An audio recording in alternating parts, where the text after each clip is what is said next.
Bueno, en realidad la PIA, pues las siglas dicen Asociación Peruana de Ingeniería y Ambiente, ¿no? Por eso es que somos de ambiente, ¿no? Ya, muy bien. Entonces, como miembros de la PIA, ahora tenemos varios profesionales que trabajan exclusivamente en ambiente, en estudio de impacto ambiental y todos los aspectos relacionados del ambiente con las obras hidráulicas, ¿no? Pues las obras hidráulicas pues tienen un impacto ambiental y eso también lo vemos como ingenieros hidráulicos, ¿no es cierto? Pero indudablemente que el ambiente es todo, pues el ambiente es el medio donde estamos todos, ¿sí? Y como lo había mencionado en mi intervención en la sala, la contaminación es el producto del uso de los recursos, ¿sí? Y los ingenieros somos los más grandes agresores del ambiente. ¿Por qué? Porque son todos los proyectos de ingeniería intervienen en el medio físico, ¿no? Y entonces, por lo tanto, al intervenir en el medio físico, pues entonces estamos obligados también a ver que esa intervención debe ser de una forma que el proyecto sea sustentable, ¿no? O sea, que los impactos no sean irreversibles, por ejemplo, ¿sí? So, hay muchos principios en cuanto a los impactos. Uno de ellos es que si el impacto es irreversible, el proyecto no puede llevarse a cabo, no es factible. Entonces, ¿por qué? Porque el desarrollo sostenible se basa en tres bases, pilares: económico, ambiental y social, ¿no? Entonces, y esos pilares sirven para cualquier proyecto, sea hidráulico, sea no hidráulico, ¿no? Pero aún más, cuando hablamos del agua, que es la parte de la hidráulica, ¿no? Y el agua es un componente que está en todas las actividades humanas.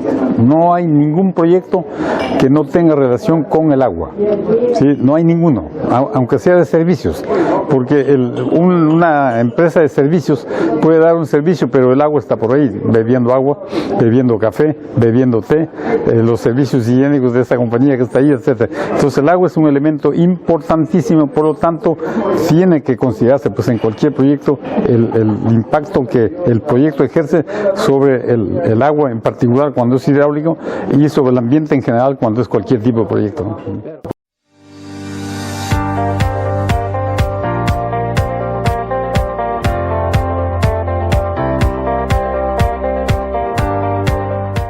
Bueno, en realidad cuando hablamos del fenómeno del Niño, es un fenómeno pues que se debe al movimiento de traslación de la Tierra alrededor del Sol. Lo que quiero decir es que siempre sucede, siempre. Ha sucedido en la época precolombina. Los mochicas, por ejemplo, se piensa que experimentaron varios niños, mega niños. Entonces, desde ese punto de vista, el niño, yo no lo veo como una consecuencia de lo que está haciendo el hombre ahora, ¿sí? Pero sí el fenómeno en sí, pero sí, por supuesto, la intensidad del fenómeno puede deberse a lo que uno está haciendo ahora, ¿no? La intensidad. Pero y como la Tierra es una esfera que tiene agua, suelo, bosques, y la distribución de esos elementos no es uniforme, ¿sí? Es desigual, ¿no? Y entonces hace que el comportamiento también sea desigual, pues, de la Tierra, ¿no? Entonces estos parámetros de la Tierra se comportan en forma distinta frente a la temperatura, por ejemplo. Por ejemplo, el mar se calienta más lento que la Tierra, pero se enfría también más lento. Un bloque de tierra se calienta más rápido que el mar, pero se enfría también más rápido. Entonces eso, por ejemplo, crean las corrientes marinas del mar hacia el suelo y al revés, ¿ok? Entonces el fenómeno del Niño como fenómeno siempre ha existido, porque es un fenómeno que está relacionado con la forma de la esfera y las condiciones atmosféricas del globo terráqueo aquí en el Ecuador, ¿no? Sí, y su pregunta, ¿por qué en el norte no en el sur? Se deriva de lo mismo, pues, porque en el norte, por ejemplo, estamos cerca del Ecuador, y en el Ecuador convergen masas de aire que son los vientos alisios del noreste y del sureste, y que convergen en la línea ecuatorial y forman lo que se llama la vaguada ecuatorial o la convergencia intertropical, pues está entre los dos trópicos, ¿no? Cáncer y Capricornio. Entonces esa convergencia hace que cuando llega al Pacífico Entonces, como son vientos de gran velocidad, entonces arrastran el agua superficial del Pacífico hacia el oeste, hasta Australia. Y cuando llegan a Australia rebotan la masa de agua, como olas, ¿no? ¿Sí? Y al rebotar, entonces se van calentando, porque estamos en la estación de verano, que es una consecuencia de la traslación de la Tierra alrededor del Sol, del verano, ¿no? Así, y por eso se da en esa época, ¿no es cierto? Entonces, cuando rebotan de Australia, las masas de agua se van calentando porque estamos en verano, ¿ok? Y entonces, y al calentarse el mar, entonces hay más evaporación, porque la evaporación es la transformación del agua a vapor por una energía, y la energía es el sol, pues, el calentamiento, ¿no? Entonces, al calentarse, entonces hay más vapor, sube, al subir se enfría y condensa y llueve. Entonces ahora, cuando la situación atmosférica es tal que la lluvia se produce en medio del mar, ¿sí? Entonces hay movimiento convectivo de ascenso violento de las masas de aire, entonces llueve también fuerte y se hace en el medio del mar, entonces eso se llama el Niño 3-4, Niño 3-4, que en realidad es la niña, ¿ok? Sí, porque ahora se llama la niña, pero es el niño, pues, pero es el fenómeno inverso. Bueno, y cuando las masas de aire, digamos, están más calientes cerca de la costa, entonces ahí se produce el ascenso y la condensación, entonces las fuertes lluvias son pegados a la costa y se producen las inundaciones. ¿Okay?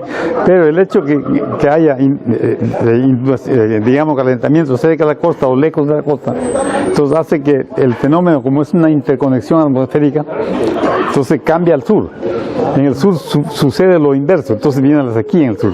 Por eso que un niño en el norte produce una sequía en el sur, en el altiplano, por ejemplo. O si decimos otra cosa, un niño en el Pacífico produce una sequía en Brasil, Colombia, el este de Brasil, este de Sudamérica, Venezuela, por ejemplo. Pero una niña que es en medio del mar produce inundaciones en Colombia, Brasil, etc. Y también el sur. Pero en cuanto al sur nuestro, siempre está asociado con sequías, porque es el fenómeno que determina, el fenómeno atmosférico. Porque ahí, además de eso, hay pues otra conexión que se llama el fenómeno ENSO, que es el Niño y la oscilación del sur, South Oscillation, que es la presión atmosférica que se mide en Darwin, en Australia, ¿no? Y determina. Entonces hay una interconexión, ¿okay? Pero también, además de eso, pues nosotros, nuestro clima, y el Niño es una manifestación del clima, está determinado por condiciones físicas. Por ejemplo, la cordillera de los Andes, la cercanía de la cordillera a la costa, ¿sí? Y el anticiclón del sur frente a Chile, que ese también mueve masas de aire, entonces determina que sea así, que sea frío, que sea seco allá y húmedo aquí en el norte, ¿no? ¿Okay? Lo he tratado de explicar para que cualquiera lo entienda, ¿ok?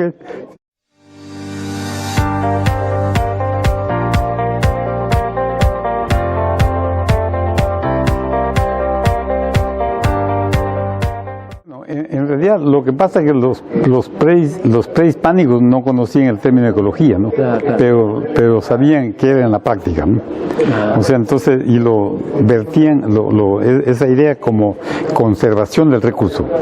Entonces, por ejemplo, los incas y los pre-incas, entonces ellos sabían muy bien que tenían que conservar el suelo y el agua, porque es para sobrevivir, ¿no?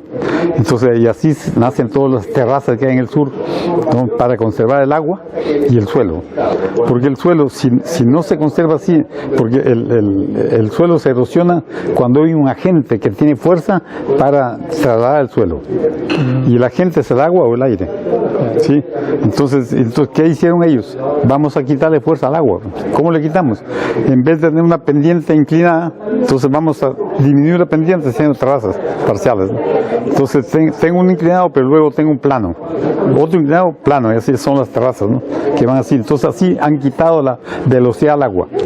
¿Y cuál es la consecuencia? Ya no hay erosión, pues.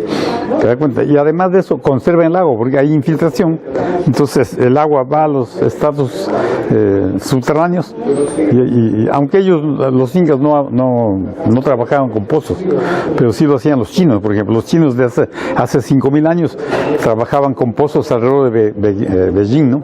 Claro. ¿Sí? Y los chinos tienen un canal de 2000 kilómetros de la época de hace 4000 años.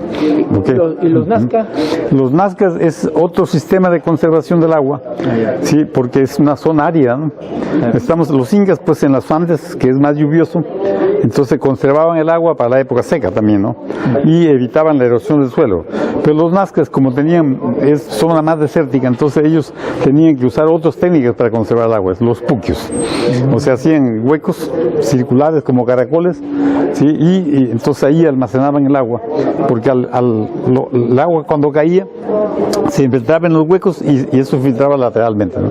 Esa técnica de los puquios que lo hacían los nazcas, lo usaron también los persas. Los persas cuando construían canales que se introducían hasta el pie del cerro para captar el agua de ahí y lo sacaban. Y eso en Persia se llama los canates, con K, canates, ¿no? Y los puquios, bueno, se ve que en la misma época la gente tenía el mismo nivel mental de desarrollo, ¿no? Entonces los canates y los puquios son parecidos de la misma época.